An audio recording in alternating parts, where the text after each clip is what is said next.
ইতিমধ্যে কিন্তু voter verification আগামী সপ্তাহ থেকে বা এসআইআর চালু হতে চলেছে আমাদের পশ্চিমবঙ্গে। তার আগে কিন্তু প্রকাশ করে দিল ভোটার তালিকা। 2002 সালে যে ভোটার তালিকাগুলো সমস্ত জেলার কিন্তু ভোটার তালিকা কিন্তু প্রকাশ করে দেওয়া হলো। এই 2002 সালে ভোটার তালিকায় যদি আপনার পরিবারের বা আপনার আত্মীয় স্বজনের কারো যদি নাম থাকে, তাহলে কিন্তু আপনি কীভাবে চেক করবেন আমি এই ভিডিওর মাধ্যমে বলতে চলেছি। তার আগে বলে রাখি, ভোটার ভেরিফিকেশন নিয়ে অনেক কিন্তু তথ্য আপনি ইউটিউবে পেয়ে যাবেন। বিভিন্ন ভিডিও দেখছেন, বিভিন্ন ধরনের কথা বা বিভিন্ন ধরনের কে কীরকম বলছে, তো এইগুলো শুনে বিভ্রান্ত হবেন না। আপনি পশ্চিমবঙ্গের বাসিন্দার, অবশ্যই আপনার নাগরিকত্ব যাবে না বা আপনাকে অপার বাংলায় পাঠিয়ে দেওয়া হবে না। আপনার কাছে যে ডকুমেন্ট আছে ওই ডকুমেন্ট দিয়েই কিন্তু আপনি আপনার ভোটার ভেরিফিকেশান হয়ে যাবে। তো বেশি পেনিক হওয়ার কোনো কারণ নেই। তো তাহলে আমরা গিয়ে দেখে নিই আমাদের 2002 সালে ভোটার তালিকায় কোন জেলা বা কোন ডিস্ট্রিক্ট নাম কী আছে দেখে নিই। তার জন্য আমাদের সবার প্রথমে চলে যেতে হবে গুগলে। এখানে লিখে সার্চ করতে হবে সিইও ওয়েস্ট বেঙ্গল। এখানে লিখে সার্চ করবেন। আপনি সিইও ওয়েস্ট বেঙ্গল লিখে সার্চ করলে কিন্তু আপনি চলে আসবে। দেখতে পাচ্ছেন ইলেকট্রাল রোল অফ এসআইআর 2002। তো আমরা এখানে ক্লিক করতে পারেন, আপনি এখানে ক্লিক করে দেখতে পারেন। তো আমরা এখানে ক্লিক করব। ক্লিক করার সঙ্গে সঙ্গে আপনার সামনে পুরো দেখতে পাচ্ছেন ইলেকট্রাল রোলের 2002 সালের যে ভোটার লিস্টের সমস্ত ডিস্ট্রিক্টের কিন্তু এখানে নাম দেওয়া হয়ে গেছে। Cooch Behar, Jalpaiguri, Darjeeling, Uttar Dinajpur, Dakshin Dinajpur, Malda, Murshidabad, Nadia, north 24 Parganas, south 24 Parganas, Kolkata new, Kolkata south,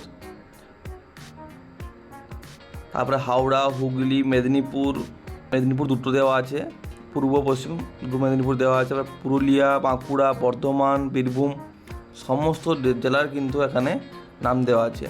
আমরা এখানে কোচবিহারে ক্লিক করব। কোচবিহারে ক্লিক করার পরে এত আছে আপনার সামনে ঠিক এইভাবে ইন্টারফেস শো হয়ে যাবে। কোচবিহার ডিস্ট্রিক্টের যে পৌরসভাগুলি আছে তার নাম কিন্তু এখানে এইভাবে শো করবে। এখান থেকে আমরা কোচবিহার নর্থে ক্লিক করব। ক্লিক করার সঙ্গে সঙ্গে আপনার সামনে যে কোচবিহারের যে পুলিং বুথ স্টেশন আছে ওই নামগুলো এখানে শো করবে। পুলিং বুথের নাম সব কিছু এখানে এতছেন শো করবে। ও তো এখান থেকে আপনার নামটা, আপনার পুলিং বুথের নামটা অবশ্যই বেছে নেবেন। বেছে নেওয়ার পরে হচ্ছেন সামনে ডান পাশে ফাইনাল রোল, এখানে আপনি ক্লিক করবেন। ক্লিক করার সঙ্গে সঙ্গে আপনাকে ক্যাপচার কোড চাইবে, এখানে আপনি ক্যাপচার কোডটা বসিয়ে দেবেন। এখানে আপনাকে ক্যাপচার কোডটা বসিয়ে দিতে হবে। তারপরে কিন্তু আপনি ভেরিফাই অপশানে আপনি ক্লিক করবেন। ক্লিক করার সঙ্গে সঙ্গে আপনার সামনে এইভাবে ইন্টারফেস চলে আসবে। এটা হচ্ছে নির্বাচন তালিকা 2002 রাজ্য পশ্চিমবঙ্গ, বিধানসভা নির্বাচন ক্ষেত্রের নাম কোচবিহার উত্তর, তারিখ হচ্ছে 1/1/2002। এখানে তো হচ্ছেন পুরুষের সংখ্যা কতটা, মহিলার সংখ্যা কতটা, মোট কত সংখ্যা, কজন ভোট দিয়েছেন। তারপরে এখান থেকে আপনার নামটা বের করে নেবেন। একটু কষ্ট করে আপনার নামটা খুঁজে বের করে নেবেন, কারণ আপনার যে পুলিং বুথ স্টেশনে গ্রামের যতটা গ্রামের একসঙ্গে থাকে তার নাম কিন্তু সবার একসঙ্গে দেওয়া আছে এই লিস্টের মধ্যে। এখান থেকে কিন্তু আপনি বের করে নিতে পারেন। এখানে তো হচ্ছেন এখানে আপনার নাম থাকবে, প্লাস যদি আপনার পিতার নাম, যদি আপনি মহিলা হয়ে থাকেন তো আপনার স্বামীর নাম থাকবে, আপনি স্ত্রী না পুরুষ সামনে লেখা থাকবে, আপনার বয়স কত ওটা লেখা থাকবে। তারপরে আপনার যে ভোটার আই কার্ড যে নাম্বারটা আছে ওই নাম্বারটা কিন্তু এখানে রাখতে হবেন। এইভাবে কিন্তু আপনি চেক করে নেবেন। এইভাবে কিন্তু সমস্ত প্রকার ডিস্ট্রিক্টের নাম শো করবে। Cooch Behar, Jalpaiguri, Darjeeling, Uttar Dinajpur, Dakshin Dinajpur, Malda, Murshidabad, Nadia, north 24 Parganas, south 24 Parganas, Kolkata new, Kolkata south, Howrah, Hooghly, Medinipur east আর ওয়েস্ট তো শো করছে। তো আগে এরকম ছিল না, তাই শো করছে না। তো পুরুলিয়া, বাঁকুড়া, বর্ধমান, বীরভূম এখানে সমস্ত ডিস্ট্রিক্টে কিন্তু লিস্ট বেরিয়ে গেছে।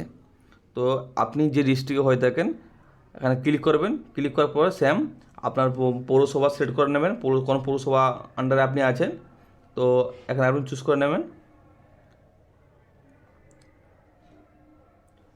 করার পরে হচ্ছেন আপনার যে পুলিং বুথ ওগুলো ক্লিক করে কিন্তু আপনি পুরোটা দেখতে পারেন, বা আপনার পরিবারের ফ্যামিলির কারোর নাম আছে কি না আপনি এখান থেকে কিন্তু চেক করে নিতে পারেন। তাহলে আপনি বুঝতে পারলেন তো, আপনি কিন্তু এইভাবে আপনাদের ভোটার লিস্টে 2002 সালে ভোটার লিস্টের নাম থেকে নাম ওয়াইজ কিন্তু আপনাদের পুলিং বোথ ওয়াইজ আপনি ডাউনলোড করে নিতে পারেন। আমি কিন্তু আপনাদের একটা কথাই বলবো, যদি আমাদের চ্যানেল নতুন হয়ে থাকো চ্যানেলটিকে অবশ্যই সাবস্ক্রাইব করে দিয়ে যান। আর যদি ভিডিওটা দেখে ভালো লাগে অবশ্যই লাইক করবেন আর কমেন্ট করতে অবশ্যই ভুলবেন না, কারণ আপনাদের কমেন্ট অবশ্যই জরুরি। আপনার ভিডিও দেখে কেমন লাগলো বা কী ব্যাপার আমরা তো বুঝতে পারছি না, তো আপনি যদি আপনি কমেন্ট করেন তাহলে বুঝতে পারবো যে বা আপনি যেটা জানার জন্য আপনি এই ভিডিওর মধ্যে ক্লিক করলেন বা দেখলেন ওটা কিন্তু আপনি জানতেই পারলেন না। তো তার জন্য আপনাকে অবশ্যই কমেন্ট করে জানাতে হবে ব্যাপারটা কী। তো জয় হিন্দ, বন্দে মাতরম, দেখা হচ্ছে পরের ভিডিওতে। থ্যাংক ইউ, ধন্যবাদ।